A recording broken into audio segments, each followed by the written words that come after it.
Assalamualaikum warahmatullahi wabarakatuh. Halo semuanya, pasti kalian sudah gak sabar nih untuk belajar mengenai wujud zat dan perubahannya. Tujuan pembelajaran di sini, yang pertama, siswa dapat mengidentifikasi berbagai jenis karakteristik wujud zat. Dan yang kedua, siswa dapat memahami proses perubahan wujud zat beserta contohnya. Baiklah, yang pertama-tama kita akan membahas wujud zat, macam-macam wujud zat. Nah, di sini macam-macam wujud zat itu ada 3.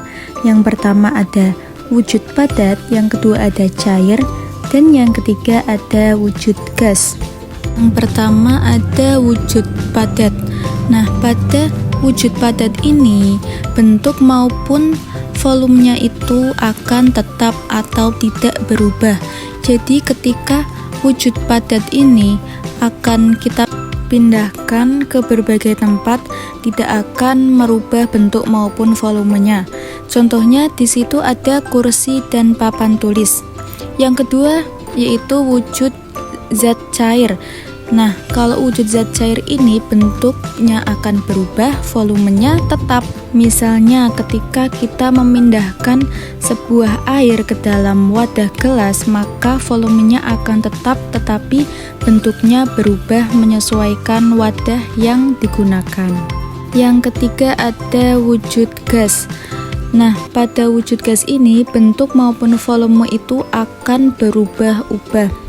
Misalnya pada angin, udara, dan gas. Sekarang kita akan membahas perubahan wujud zat. Yang pertama ada mencair atau meleleh.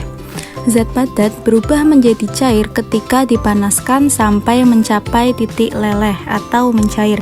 Nah, contohnya di sini ada es batu yang meleleh menjadi air ketika pada suhu di atas 0 derajat Celcius. Kedua yaitu membeku, di mana zat cair berubah menjadi padat ketika didinginkan sampai mencapai titik beku. Nah, di sini contohnya air ketika dibekukan atau didinginkan menjadi es batu. Ketiga yaitu menguap. Zat cair berubah menjadi gas pada suhu tertentu, biasanya ketika dipanaskan hingga mencapai titik mendidih. Nah, contohnya ketika air itu kita panaskan di dalam kompor, maka lama-kelamaan air itu akan mendidih dan berubah menjadi uap air. Yang keempat yaitu mengembun, di mana gas berubah menjadi cair ketika didinginkan hingga mencapai titik embun.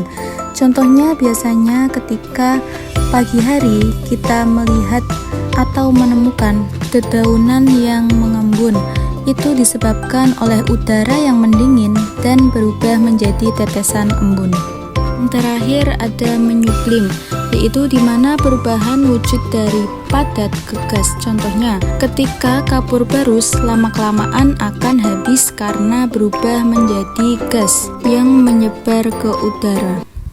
Yuk kita amati video berikut ini.